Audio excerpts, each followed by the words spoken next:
अस्सलाम वालेकुम स्टूडेंट्स, कैसे हैं आप सब। आज का जो हमारा टॉपिक है वो है ग्रुप कोहेसिवनेस। इसमें हम देखेंगे कि ग्रुप कोहेसिवनेस क्या होती है। सबसे पहले इसकी डेफिनेशन देखते हैं। All forces and factors that cause members to remain in the group is called cohesiveness. वो सारी फोर्सेस और वो सारे फैक्टर्स जो एक पर्सन को फोर्स करते हैं कि वो ग्रुप में रहे, वो क्या कहलाते हैं, कोहेसिवनेस कहलाते हैं। ठीक है, नेक्स्ट हम देखते हैं स्टीफन पी रॉबिन्स के according group cohesiveness is the degree to which members are attracted to each other and are motivated to stay in the group। के किस हद तक जो ग्रुप के मेंबर्स हैं वो एक दूसरे से अट्रैक्टेड हैं, एक दूसरे को पसंद करते हैं और ग्रुप में रहना चाहते हैं। ठीक है, उसको हम क्या कहते हैं, ग्रुप कोहेसिवनेस। नेक्स्ट हमारी एक एग्जांपल है जिसके जरिए हम समझ सकते हैं कि ग्रुप कोहेसिवनेस होती क्या है और वो किस तरीके से काम करती है ग्रुप के लिए। तो इसमें हम कंसीडर करते हैं कि दो ग्रुप हैं। जो पहला ग्रुप है हमारा वो क्या है, वो उसमें एक ऐसे मेंबर्स मौजूद हैं जो कि क्या करते हैं, एक दूसरे को पसंद करते हैं। ठीक है, और ग्रुप के जो गोल्स हैं उसके साथ वो सेटिस्फाइड हैं, ग्रुप के गोल्स को अच्छे तरीके से समझते हैं। ठीक है, और वो समझते हैं कि इस ग्रुप से ज़्यादा अच्छा ग्रुप उनको कोई नहीं मिल सकता जो अच्छे तरीके से उनकी नीड्स को सेटिस्फाई कर सके, और वो उस ग्रुप में रहकर अपनी एक आइडेंटिटी बनाते हैं और ग्रुप में अपना एक रोल प्ले करते हैं, अपना परफॉर्म करते हैं अपना रोल। तो जिसके ज़रिए वो क्या कहते हैं, वो इस किस्म के लोग जो होते हैं उस ग्रुप में रहना चाहते हैं और उस ग्रुप के टास्क को अच्छे तरीके से परफॉर्म करते हैं। इसके बरक्स जो दूसरा ग्रुप है उसमें वो कहते हैं कि एक ऐसा ग्रुप है जिसके लोग ना तो एक दूसरे को पसंद करते हैं, ना ग्रुप के गोल्स को समझते हैं, ना उनको पूरा करने के लिए कुछ करते हैं, और ना ही वो अपनी कोई आइडेंटिटी बनाते हैं ग्रुप में।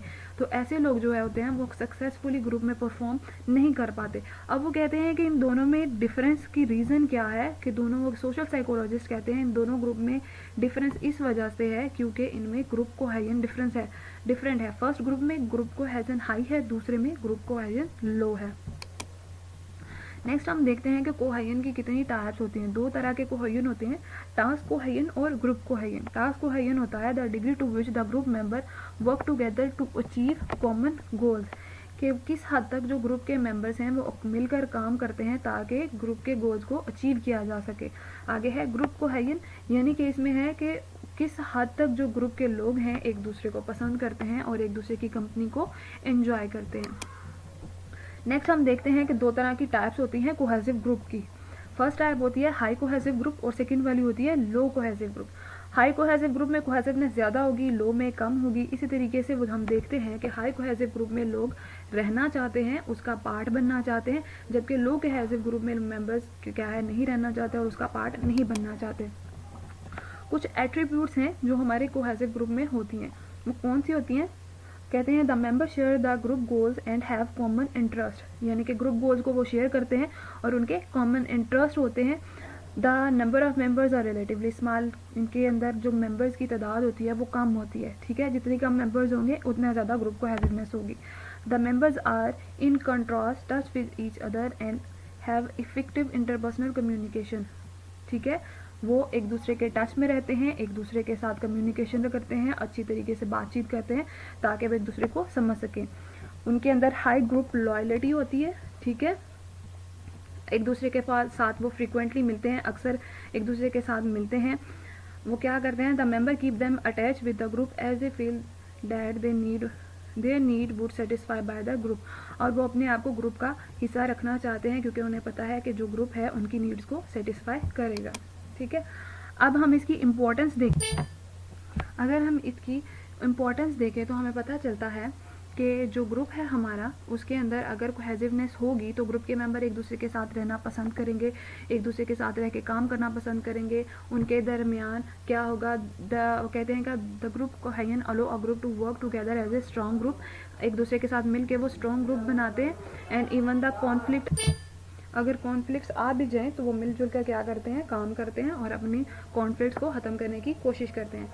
इसके बरक्स अगर जो ग्रुप दूसरे होते हैं जिनके अंदर कोहेसिवनेस नहीं होती, वो एक दूसरे के साथ मिलकर काम नहीं करते, और जहाँ अगर उनके दरमियान कोई टेंशन अराइज कोई कॉन्फ्लिक्ट आ जाए तो वो उसको सॉल्व नहीं कर पाते जब वो ग्रुप को छोड़ने की कोशिश करते हैं, जबकि वो कहते हैं कि कोहेसिव ग्रुप में जब अगर टेंशन या कॉन्फ्लिक्ट्स आते हैं तो वो उसको सॉल्व करने की कोशिश करते हैं और ग्रुप के रिलेशनशिप को मेंटेन रखते हैं। ठीक है, अब कुछ फैक्टर्स होते हैं जो कि इफेक्ट करते हैं हमारे ग्रुप कोहेसिवनेस को। ठीक है, इसमें हम देखते हैं कि कौन कौन से आ जाते हैं। सबसे पहला वाला फैक्टर है सिमिलैरिटी, यानी कि अगर ग्रुप मेंबर्स में सिमिलैरिटी होगी, वो एक जैसे होंगे, उनके गोल्स एक जैसे होंगे, उनका सोचने का तरीका एक जैसा होगा, अगर वो सेम कल्चर से बिलोंग करते होंगे, सेम सोसाइटी से बिलोंग करते होंगे, तो उनके लिए कोहेसिवनेस क्रिएट करना, कोहेसिवनेस मेंटेन करना ग्रुप के अंदर ईजी हो जाता है। ठीक है, नेक्स्ट हम देखते हैं क्या है group openness to new members. अगर हमारा ग्रुप है वो न्यू मेंबर के लिए ओपननेस शो करता है, वार्म वेलकम करता है न्यू मेंबर्स का, तो उससे क्या होता है कि ग्रुप कोहेसिवनेस इंक्रीज होती है। नेक्स्ट है हमारा ट्रस्ट। ठीक है, इससे ट्रस्ट से हमें साफ पता चलता है कि अगर हम किसी दूसरे पर ट्रस्ट करते हैं तो वो इजीली हमारा साथ देता है। अगर हम न्यू मेंबर्स पर ट्रस्ट शो करते हैं, उन पर यकीन रखते हैं, तो वो क्या होता है हमारे ग्रुप की कोहेसिवनेस इंक्रीज होती है और दूसरा वो भी हमारे ग्रुप का पार्ट बन जाते हैं। नेक्स्ट अगर हम देखते हैं तो जो है हमारा स्टेज है हमारी स्टेज ऑफ द ग्रुप हमारा नेक्स्ट टॉपिक है वो, जिसमें है कि अगर ग्रुप डिफरेंट स्टेजेस से गुजरता है, यहाँ वो न्यू होता है, अगर न्यूली फॉर्म्ड ग्रुप होगा तो वो कहते हैं अगर इनिशियल बॉन्डिंग हो तो वो क्या होती है, वो ग्रुप की कोहेसिवनेस को इफेक्ट करती है। इसी तरीके से अगर हम स्टार्टिंग लेवल पे होगा हमारा ग्रुप तो कोहेसिवनेस कम होगी, लेकिन अगर वही ग्रुप अगर बाद में यानी कि बहुत पुराना हो चुका हो तो उसे हमारी कोहेसिवनेस पे असर पड़ता है, हमारी कोहेसिवनेस इंक्रीज होती है। ठीक है,